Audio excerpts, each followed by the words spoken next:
আর বড় অধৈর্য বিশ্বের দরবারে পৌঁছে দিয়েছি আমরাই তো সবাই দেখতে পাচ্ছি। এবার বন্ধ করো। দেখো আগের দিন তোমরা দেখেছিলে মুকুটের কাজ বাকি ছিল, আর আজকে তো মায়ের মুকুট লাগানোর পর অসম্ভব সুন্দর লাগছে দেখতে। আর পিছন থেকে লাইটগুলো পড়ছে, সেটা নিয়ে তো কোনো কথাই নেই, মানে খুবই অসাধারণ লাগছে। সামনে জিজ্ঞেস করবো যে কামালপুরের ক্ষেত্রে সোশ্যাল মিডিয়াটার বেশি পজিটিভ হয়েছে না নেগেটিভ? আর্ট ভিলেজ এটা সোশ্যাল মিডিয়ার অবদান কতটা? স্যার যেটা বলেছে আমি দুটো কথা। গত বছর প্রায় যেন একটা যুদ্ধের মতো একটা অবস্থা তৈরি হয়েছিল। দেখো আগের দিন তোমরা দেখেছিলে মুকুটের কাজ বাকি ছিল, আর আজকে তো মায়ের মুকুট লাগানোর পর অসম্ভব সুন্দর লাগছে দেখতে। আর পিছন থেকে লাইটগুলো পড়ছে, সেটা নিয়ে তো কোনো কথাই নেই, মানে খুবই অসাধারণ লাগছে। সোশ্যাল মিডিয়ার থ্রুতে খুললাম বলে দেয় যে তোমার ওটা খারাপ আছে, এটা একটা তো ভালো দিক, যে খারাপ দিকটা সোশ্যাল মিডিয়ার ক্রিটিসিজম হয় যেটা, হ্যাঁ ক্রিটিসাইজ করুক, সেটার জন্য কিন্তু অনেক মানুষ শুধরায়। হ্যাঁ হেলদি, এই যেমন আর্মি সম্বন্ধে এরকম অশোভন মন্তব্য করেছে, সে মূর্খ আছে। হ্যাঁ সম্পর্ক আছে, এটা থেকে এটাই বোঝায় যে আমরা কখনো বিদ্যা নিয়ে যাতে অহংকার না করি। সিস্টেম ভালো, সিস্টেম খারাপ করে সেই সিস্টেমের যে ব্যক্তি বিশেষে একটা ব্যক্তি এসে যদি বাজে ব্লগ করে তাহলে সোশ্যাল মিডিয়া, ব্যক্তি যদি ভালো ব্লগ করে তাহলে সোশ্যাল মিডিয়া। দুজনের জন্য ক্লিয়ার করে দিই আপনাদের, ময়ূর সবসময় একজন কুশল যোদ্ধা, শুধু কুশল যোদ্ধা না, সে খুবই সুন্দর। আশেপাশের ধুতির কাজটাও খুব পারফেক্ট। আমি যদি ভুল না হই, হাতটা কোনো রকমে কোনো গন্ডগোল হয়ে যায়, বাট সেটা ঠিক হয়ে যাবে।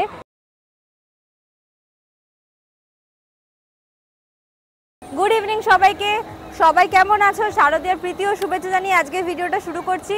আজকে হচ্ছে শুভ পঞ্চমী, আর আজকে 27শে সেপ্টেম্বর। হ্যাঁ, আজকে বড় দুর্গার শুভ উদ্বোধন। দীর্ঘ 17 মাস অপেক্ষার পর কিন্তু আজকে বড় দুর্গার শুভ উদ্বোধন হচ্ছে। আজকে তোমাদের সাথে বড় দুর্গার কমপ্লিট লুক শেয়ার করব, এছাড়াও আরও উদ্বোধনের কিছু মুহূর্ত তোমাদের সাথে ভিডিওর মাধ্যমে শেয়ার করব। তো চলো বেশি কথা বাড়াবো না, ভিডিওটা শুরু করা যাক। দেখো আজকে আমি তোমাদেরকে শুধু মা বড় দুর্গাই দেখাবো না, বড় দুর্গার সাথে আমাদের প্রত্যেকটা ঠাকুরের সাথে যে বাহন আসে, সেই বাহনের গল্পও শোনাবো। আমাদের প্রথম সিদ্ধিদাতা গণেশের বাহন হচ্ছে মূষকরাজ। কেন বলো তো মূষিকরাজ? কারণ মূষিক হচ্ছে দুষ্টু বুদ্ধির প্রতীক, আর গণেশ তার উপরে দাঁড়িয়ে। এটার মানে কি বলো তো? গণেশ হচ্ছে দুষ্টু বুদ্ধির উপরে রাজ করছে, মানে দুষ্টু বুদ্ধি থেকে আমাদেরকে রক্ষা করে গণেশ। তারপরে আসি মা লক্ষ্মীতে। মা লক্ষ্মীর বাহন কিন্তু প্যাঁচা, আর প্যাঁচা খুব নিঃশব্দে কাজ করে, নিশাচর প্রাণী। তাই মা লক্ষ্মী কিন্তু ধন সম্পত্তির প্রতীক। এই মা লক্ষ্মীর প্যাঁচা বাহন এটাই আমাদেরকে বোঝায় যে আমাদের ধন সম্পত্তি হলেও আমাদের সেটা নিয়ে আড়ম্বর না করে সেটার উপরে নিয়ন্ত্রণ রাখা উচিত। আমাদের লোভী হওয়া উচিত নয়, আমাদের লোভটাকে সম্বরণ করা উচিত। আর আগের দিন মা লক্ষ্মীকে দেখিয়েছিলাম, আজকে মুকুট পরিয়েছে, গয়নাগুলো একটু পলিশড লাগছে, হাতের কাজগুলো খুব পারফেক্ট লাগছে, শাড়ির কাজও কমপ্লিট। আর প্যাঁচাকে আলাদা করে কী বা বলবো, খুব সুন্দর লাগছে একসাথে। তো এবারে আসছি মা সরস্বতীতে। মা সরস্বতীর বাহন কিন্তু রাজহাঁস। রাজহাঁস দেখবে যখন তোমরা সাঁতার কাটে তখন তার পা দেখা যায় না। আর মা সরস্বতীর বাহন, তোমরা হচ্ছে যে সাঁতার কাটে পা দেখে না, এটার সাথে আমার সাথে মা সরস্বতীর বাহনের কি সম্পর্ক?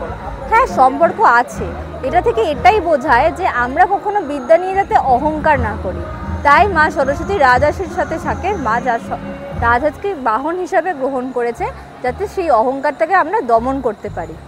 আর তারপরে আসছে আমাদের চিরযুবক কার্তিক। কার্তিকের বাহন কিন্তু ময়ূর। দেখছো ময়ূরের কাজ কিন্তু এখন একটু বাকি আছে, অল্প টাচ দিয়েছে, হয়তো আরও কমপ্লিট হয়ে যাবে আজকে উদ্বোধনের পরে। তো চিরযুবক তো কার্তিক অবশ্যই, কিন্তু তার বাহনকে ভুলে গেলে চলবে? ময়ূর, সেও কিন্তু কম সুন্দর নয় কার্তিকের মতো। তো এর পিছনেও একটা গল্প আছে। ময়ূর সবসময় একজন কুশল যোদ্ধা, শুধু কুশল যোদ্ধা না, সে খুবই সুন্দর।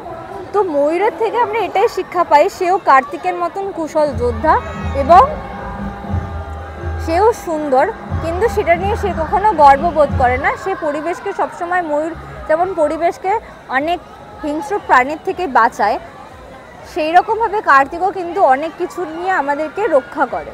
তো এটাই ছিল বাহনের গল্প। ময়ূর কিন্তু ইঁদুরকে খেয়ে আমাদের পরিবেশকে রক্ষা করে। তো সেরকমভাবে কার্তিকও অনেক দুষ্ট কাজের থেকে আমাদের পরিবেশকে রক্ষা করে, আমাদের পৃথিবীকে রক্ষা করে চলেছে। তো এই ছিল বাহনের গল্প। চলো এবার যে কাজের ডিটেলিংসে। দেখো কার্তিকের আগের দিনের যে কাজটা দেখেছিলে, আজকে মাথার কলকাটা আরও প্রমিনেন্ট হয়েছে, হাড়গুলো আরও পলিশড লাগছে, আশেপাশের ধুতির কাজটাও খুব পারফেক্ট। আমি যদি ভুল না হই হাতটা কোনো রকমে কোনো গণ্ডগোল হয়েছে, বাট সেটা ঠিক হয়ে যাবে। এবার আসি মা সরস্বতীতে। মুকুট পরার পর তো অসাধারণ লাগছে, গয়নার কাজ, হাতের পারফেকশন নিয়ে কোনো কথা হবে না, শাড়ির কাজও অসামান্য। আর হাঁস নিয়ে কী বা বলবো, রাজহাঁস রাজহাঁসের মতনই সুন্দর। এবার আসি আমাদের মূল আকর্ষণ, সব থেকে বড় দুর্গা, মা দুর্গা, যা সবার সন্তানের মা। তো এবারে আসি মার। আগের দিনকে তো তোমরা দেখেছিলে অনেকটাই কাজ বাকি ছিল, কিন্তু আগে বাহনের গল্পটা শেষ করে নিই। অবশ্যই মাকে দিয়েই শেষ করব। মায়ের বাহন কিন্তু সিংহ, আর সিংহেরও মায়ের বাহনেরও কিন্তু একটা নাম আছে। মায়ের বাহনের নাম কিন্তু সৌম্যনী। আর সিংহ কিন্তু বনের রাজা নয়, সে তার আচরণেও রাজা। সে যুদ্ধে জয় করে, সে নিজেকে সেরকমভাবেই প্রেজেন্ট করে যেরকম, সেই জন্য মায়ের বাহন কিন্তু সিংহ। তো চলো, এখন তো তোমরা দেখতেই পাচ্ছ যে সিংহের কাজ এখনও চলছে, স্প্রে করছে। যেমন ময়ূরেরও অল্প স্প্রের কাজ বাকি আছে, কিন্তু ওদিকে আমাদের মুশিকরাজ, আমাদের লক্ষ্মী মায়ের বাহন সিংহ, আর সরস্বতীর বাহন কিন্তু রেডি আছে। খালি সিংহের অল্প কাজ বাকি আছে, আর কার্তিকের অল্প কাজ বাকি আছে। তো চলো তোমাদের মা দুর্গাকে ভালো করে দেখো। দেখো আগের দিন তোমরা দেখেছিলে মুকুটের কাজ বাকি ছিল, আর আজকে তো মায়ের মুকুট লাগানোর পর অসম্ভব সুন্দর লাগছে দেখতে। আর পিছন থেকে লাইটগুলো পড়ছে, সেটা নিয়ে তো কোনো কথাই নেই, মানে খুবই অসাধারণ লাগছে। হাড়ের কাজ কমপ্লিট হয়ে গেছে, শাড়ির কাজ কমপ্লিট হয়ে গেছে, সব কিছুই অলমোস্ট কমপ্লিট হয়ে গেছে, মানে খুব ভালো লাগছে। তো চলো আর বেশি কথা বাড়াবো না, তোমাদের উদ্বোধনের প্রক্রিয়াগুলো দেখাচ্ছি। দেখো তোমাদের দূর থেকে দুর্গাটা দেখাচ্ছি, কি অপূর্ব লাগছে না দেখতে, আলোগুলো পড়ছে, অসাধারণ লাগছে। মায়ের মুকুট, সাজসজ্জা, সন্তান, উফ কি লাগছে। আর সামনে ভিড়টা দেখো। আর আগের দিন বলেছিলাম কামালপুরের মানুষের কাছে তো এখন উৎসব, পুরো চারিদিকে মেলা বসে গেছে। চাঁদের হাট যাকে বলে, চাঁদের হাট তো বলাটা ঠিক হবে না, কিন্তু মেলার হাট বলা যেতেই পারে। কি সুন্দর লাগছে মাকে। দেখো এই লাইটিংয়ের যে কাজগুলো, সেইগুলো মায়ের ওপরে যখন পড়ছে কি সুন্দর লাগছে। আর আমি এখন দূর থেকে দেখাচ্ছি, তোমাদের একবার সামনে নিয়ে গিয়ে দেখো, মায়ের শাড়ির মধ্যে না ছোট ছোট ছোট ছোট পুঁথি দিয়ে খুব সুন্দর কাজ করা রয়েছে, ডিজাইন করে, মানে এত অপূর্ব লাগছে। এটা সামনে থেকে না দেখালে তোমরা বুঝতে পারবে না, আমি যখন সামনে যাবো আরেকবার তখন তোমাদেরকে দেখাবো। এই আশেপাশে যে মেলা বসেছে, কামালপুরের মানুষের মধ্যে একটা আলাদাই খুশি যে আজকে বড় দুর্গার উদ্বোধন হবে। এই খুশিটা না তোমরা সামনে থেকে না দেখলে বুঝতেই পারবে না। সবাই এত খুশি চারিদিকে, মানে খুব ভালো লাগছে দেখতে। মানে আমি তো এখানে এলেই তোমার মনটা অটোমেটিক্যালি ভালো হয়ে যাবে, এতটাই ভালো লাগছে। সবাই প্রচণ্ড খুশি, মজা করছে। তোমরাও মজা করো, ভালো করে পুজো কাটাও।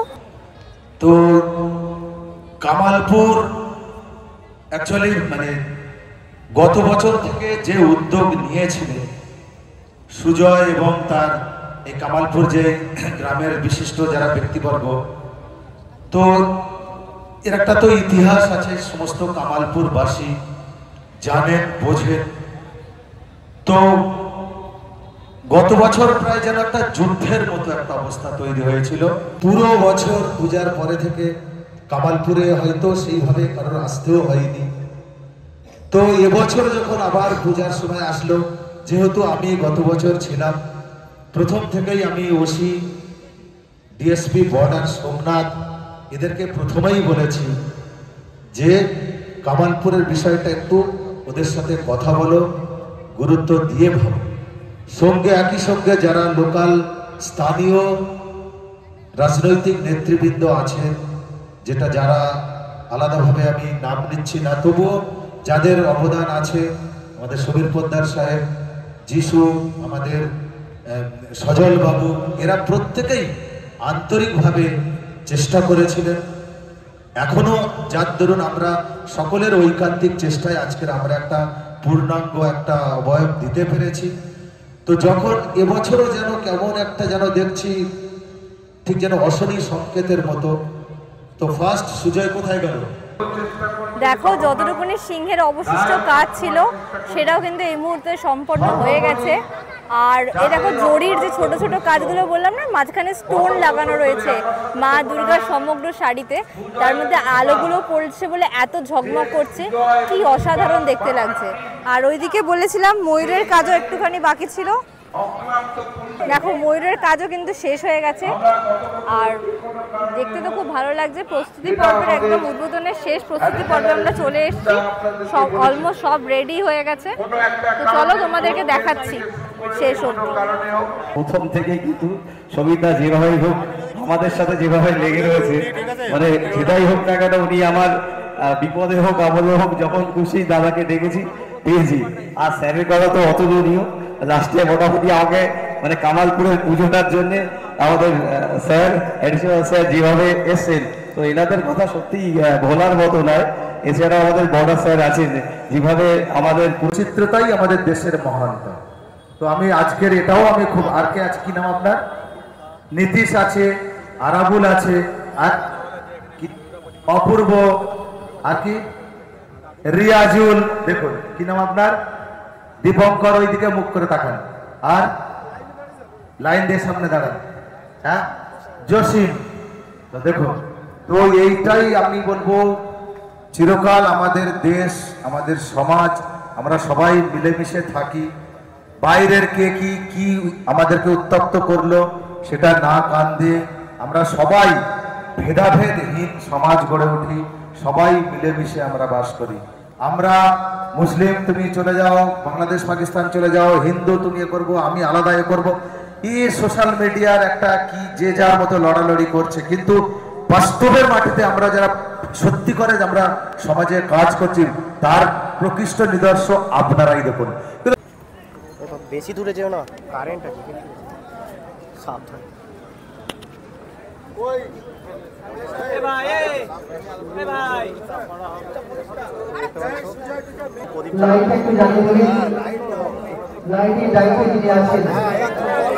ব্যাস এবার ভালো লাগে।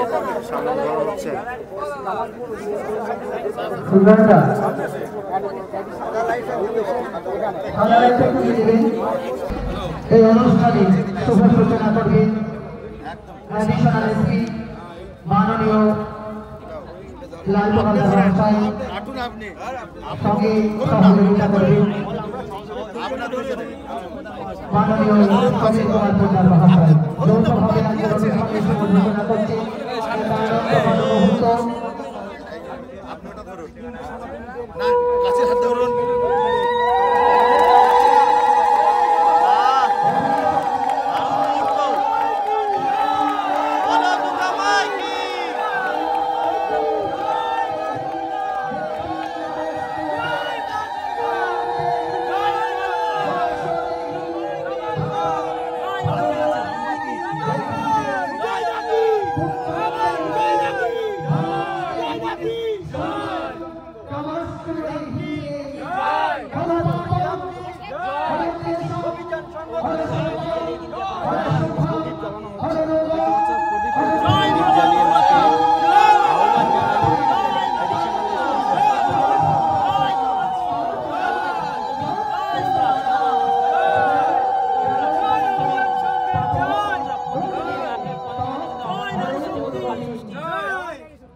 আবার আপনারা আনন্দ পেতে থাকুন, আবার সামনের বছর পূজা করুন।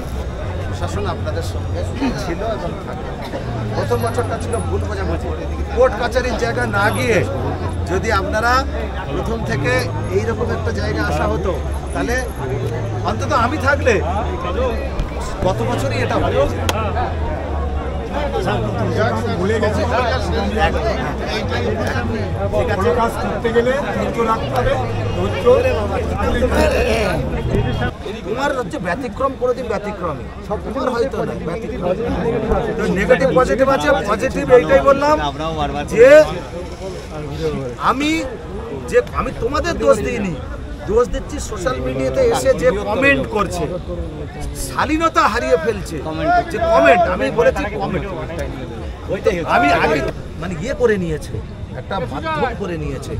সোশ্যাল মিডিয়ার ভালো দিক একটাই আছে, অনেক ইউনাইটেড হচ্ছে, অবশ্যই ভালো জিনিস তুলছে, কিন্তু যাই করছে যে কমেন্ট যারা আসছে দেখবে তোমরা মানে ভালো জিনিস কন্টেন্ট তুমি ভালো দিলে, যে দিচ্ছে তাকে ধুয়ে দিচ্ছে। আমার প্রশ্ন, যারা কমেন্ট করতে আসছে মানে মানে পাতে দেওয়ার মতো নয় সমাজের লোক। আমি যারা কন্টেন্ট করছে, আমিও তো দেখি কন্টেন্ট যারা ক্রিয়েট করছে তাদের তো ওটা শিল্প, তাদের নিয়ে কোনো আমার একটা কোনো অভিযোগ নেই, তো বলিনি তো। বলছি যারা কমেন্ট করতে আসছে তাদের নিয়ে বলছি যে তারা দেখুন তারা কি বলছে, তারা কি। এই আমি যেমন বললাম আজকের বল ধানতলা অ্যারেস্ট, আমি কাল ওসিকে বললাম যে ও যেন অ্যারেস্ট আছে, যে আর্মি সম্বন্ধে যে অশালীন মন্তব্য করছে। এইবার শুনুন, এইবার বলি ও কি জানে যে ও ভাইরাল করতে ইচ্ছা ইন্টেনশনালি করেছে, ভিউ পাবে, এইবার তারপরে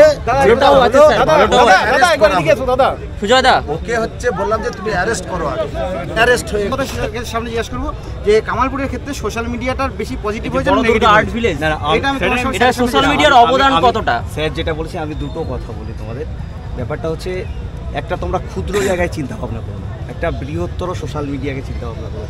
স্যার কাউকে পার্টিকুলার ভাবে কাউকে চিনি না, আমি স্যারের সামনে আমরাও বলছি যে আমরাও পার্টিকুলার ভাবে কাউকে চিনি না। কামালপুরে আমি বারবার করে বলছি, কামালপুরকে যদি বিশ্ব দরবারে যদি সারা ভারতবর্ষে দেখানো হয়, সোশ্যাল মিডিয়া এবং সাংবাদিক যারা আছে তারা ভালো একটা, এদের ভালো দিক এটা আছে, কিছু তো জিনিস আছে খারাপ, যেগুলো স্যার বললেন যে আর্মি যারা যেটা নিয়ে হয়েছে সেটা তোমরাই আবার তুলে ধরেছো। আমার একজন ইউটিউবারই সেইটা দেখে আমরা সঙ্গে সঙ্গে ধানতলা থানাকে বলে ওকে অ্যারেস্ট ভাবনা করুন, অ্যারেস্ট হয়ে গেছে, নিজের গায়ে সব জিনিস মানে নিজের গায়ে সবটাই আছে। আমাদের একটা ইনফরমেশন উৎসাহিত দিচ্ছে তো স্যার, তোমরা ভালো সমাজকে শুনুন। একটা যদি শুনুন, আমি সুজয় কি বলবে আমি বলছি, চ্যানেলও দরকারি আমাদের, একটা যদি খারাপ দিক যদি থাকে সেটা বলতে সাহস পায় না। ইয়াং জেনারেশন যেটা সোশ্যাল মিডিয়ার থ্রুতে খুললাম বলে দেয় যে তোমার ওটা খারাপ আছে, এটা তো ভালো দিক, যে খারাপ দিকটা সোশ্যাল মিডিয়ায় ক্রিটিসিজম হয় যেটা, হ্যাঁ ক্রিটিসাইজ করুক, সেটার জন্য কিন্তু অনেক মানুষ শুধরায়। হ্যাঁ হেলদি, এই যেমন আর্মি সম্বন্ধে এরকম অশোভন মন্তব্য করেছে, সে মূর্খ আছে, তো এটা আমরা সোশ্যাল মিডিয়ার থ্রুতে জানতে পেরেছি, জানতে পারার পরেই আমরা তাকে অ্যারেস্ট করেছি। আরংঘাটার যে বডি বিল্ডার আছে তো তাকে অ্যারেস্ট করা হয়েছে, এটা আমরা প্রথম যদি জানতে পেরেছি সোশ্যাল মিডিয়ার থ্রুতে। আর আমি একটা কথা ক্লিয়ার করে দিই আপনাদের, এখনকার যা সমাজ ব্যবস্থা 2025-এ এসে দাঁড়িয়ে, মিডিয়ার সঙ্গে সঙ্গে সোশ্যাল মিডিয়াকে কেউ আর উপেক্ষা করতে পারবে না, এটাও মানুষের জীবনের পুরো অঙ্গাঙ্গী একটা পার্ট হয়ে দাঁড়িয়ে। কিন্তু স্যার আমাদের সুতরাং ভালো মন্দ সবেতেই থাকে, আমি যেমন একটা মানুষ আছি, আমার মধ্যে ভালো মন্দ আছে। কোনো জিনিস, কোনো ইনস্টিটিউশন, কোনো প্রতিষ্ঠান, কোনো সিস্টেম সবটাই ভালো সবটাই খারাপ নয়, সিস্টেম ভালোই থাকে, সিস্টেমের লোকগুলো খারাপ করে না, সিস্টেম ভালো। আমরা ফেস্টিভ্যাল সম্পূর্ণ আলাদা, ওই আর্মি থেকে সম্পূর্ণ আলাদা। বিশ্বের বড় দরবারে এত বড় একটা সিস্টেম ভালো, সিস্টেম বলুন, সোশ্যাল মিডিয়া মানে সারা বিশ্বব্যাপী সিস্টেম ভালো, সিস্টেম খারাপ করে সেই সিস্টেমের যে ব্যক্তি বিশেষে একটা ব্যক্তি এসে যদি বাজে ব্লগ করে তাহলে সোশ্যাল মিডিয়া, ব্যক্তি যদি ভালো ব্লগ করে তাহলে সোশ্যাল মিডিয়া। ক্লিয়ার করে দিই আপনাদের, সোশ্যাল মিডিয়া ছাড়া সোসাইটি এখন এই মুহূর্তে যে ট্রেন্ড, সোশ্যাল মিডিয়া মানুষের একদম অঙ্গাঙ্গিভাবে মানুষের জীবনে জড়িয়ে গিয়েছে। আমরা যে কোনো জিনিস এখন কুইক যাকে বলে, যে কোনো জিনিস জানতে পারছি এবং লাইভ, সেটা হচ্ছে সোশ্যাল মিডিয়ার থ্রুতে। যারা নেগেটিভ প্যাম্পারিং করে তাদের নিন্দা করি, যারা ভালো কাজ করছে তাদের আমরা সাধুবাদ জানাই, এটাই তো ঠিক একদম। আমি যদি কোনো খারাপ কাজ করি তো আমি ব্যক্তি হিসেবে আমার খারাপ কাজ। আর শুনুন, ফেস্টিভ্যাল ব্লগাররা সম্পূর্ণ আলাদা স্যার, সোশ্যাল মিডিয়া আসতে যখন বক্তব্য বলা হয়, দেখুন চিন্তা ভাবনা মানে কি, সবসময় তো মুখস্থ করে কিছু আসে না, একটা বলতে গিয়ে হয়তো আর একটা সামনে চলে আসে, হয়তো সেই জায়গাটা বলতে বলতে ইনকমপ্লিট অবস্থায় গিয়ে আর একটা টপিক হয়তো ধরে নেওয়া হয়। কিন্তু পরিষ্কার খুলে আমি বলে দিচ্ছি, কোনো সিস্টেম, কোনো ইনস্টিটিউশন খারাপ নয়, খারাপ পরে সেই ইনস্টিটিউশন বা সেই সিস্টেমের ভিত্তি কিন্তু লোক এখন বলছি। আমরা তো আর বড় অধৈর্য এই সমাজ। বিশ্বের দরবারে পৌঁছে দিয়েছি আমরাই তো, সবাই দেখতে পাচ্ছে। এবার বন্ধ করো। তো তোমাদেরকে দেখালাম আজকের বড় দুর্গার উদ্বোধন কেমন হলো, কিভাবে হলো, সুজয়দার কি বক্তব্য। তোমরা জানিও যে তোমাদের কেমন লাগলো। বড় দুর্গা উদ্বোধন হয়ে গেছে, আশা করছি সবাই আসবে, সবাই খুব পুজোটা ভালো করে কাটাও। শারদীয়ার অনেক অনেক শুভেচ্ছা। আর বেশি কথা না বাড়িয়ে ভিডিওটা এখানেই শেষ করলাম। দেখা হচ্ছে খুব জলদি পরের ভিডিওতে। বাই।